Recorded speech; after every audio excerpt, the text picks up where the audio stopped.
Hello, Nicholas Sperling here. Welcome back to my channel. Today I'm going to be talking about a subject that's quite common in the trans community and one that I'm surprised I haven't addressed in another video, and that is trans broken arm syndrome.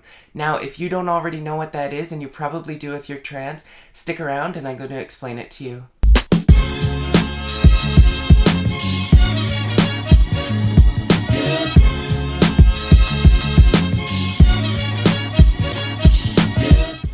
Trans broken arm syndrome is when medical professionals like to blame any medical issue a person might have who's transgender on them being transgender. So when you go into a hospital and you say, "I've got a broken arm," they would say it's because of your hormones, because of the fact that you're trans, something along those lines, which is obviously ridiculous. But that's what a lot of medical professionals will do. And it's not necessarily as obvious as going in with a broken arm and having them tell you that, but it can be a variety of different issues, and it can often lead to trans people being refused treatment. And the closest example I can think of to this would be fat phobia in the medical industry. When you go into a hospital or a doctor and you're a larger person, they might try to tell you that whatever ailment you have come to have them address is due to the fact that you are larger. And that's just not generally going to be the case. If someone has a cold, for instance, that has nothing to do with their weight. Medical professionals really need to do a better job of not stereotyping people based on the way that they look, whether that's because they're larger in size or whether that's because they're transgender. And in this video, I'm going to be specifically talking about the issue of being trans in the medical system. Now, there are a lot of issues that surround being trans and dealing with the medical system, and I'm going to set a lot of those aside because that's an entirely separate video, and it's something that I've addressed in other videos, but not as the main subject. But maybe I will get to that in the future. For today, I want to deal specifically with trans broken arm syndrome.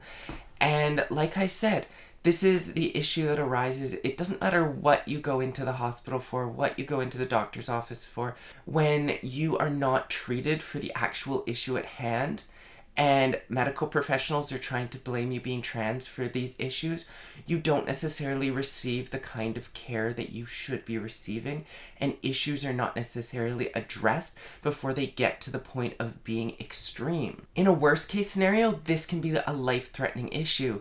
If you go in and you're experiencing symptoms of cancer, for instance, and a medical professional were to say, "No, this is just the hormones that you're on, no, all sorts of these other issues that relate to you being trans are factors in this," then you won't actually get treated for the cancer and you could potentially die. So this is an extremely important issue, and obviously that's not going to be the case most of the time that it would be that exact example, but this is something that trans people experience within the medical system. I've spoken in post-secondary schools and I've reached out to trans people through Twitter asking them about trans broken arm syndrome.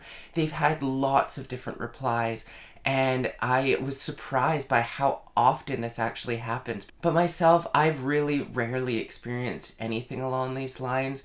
I've only ever heard of it happening, but the fact that all of these people reached out to me and told me that they had these experiences and explained their experiences, it really just highlighted how big of an issue this is, and it made me want to address it in those talks in these post-secondary schools, but also today in this video. I've had the pleasure of speaking to students on multiple occasions who study medicine, and I really appreciate having the opportunity to do that, because as much as I speak in schools on a semi-regular basis, having the opportunity to speak to students who are actually going to be going into that field that affect broken arm syndrome is huge. It means that hopefully this is going to be something that will be phased out of the medical system. I would also encourage anyone who's already in a medical system as a medical professional to take training and understand that this is not okay, that this is a real issue, and perhaps these folks don't realize that they're doing this.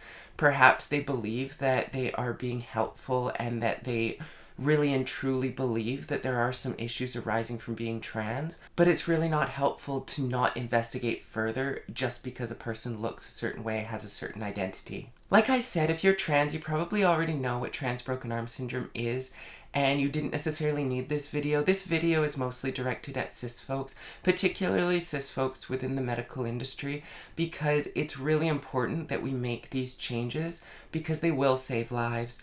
And I hope that if that's you, you've learned something today. I hope that you'll take this knowledge away with you. And even if you don't think that you're participating in this prejudice, that you will review the way that you approach trans patients or larger patients and make sure that you are treating them properly. As always, I appreciate you taking the time to learn something today. I hope you enjoyed this video. If you did, please hit the like button. If you want to see more content like this, please hit the subscribe button and hit the bell icon so you get notified every time I post a new video.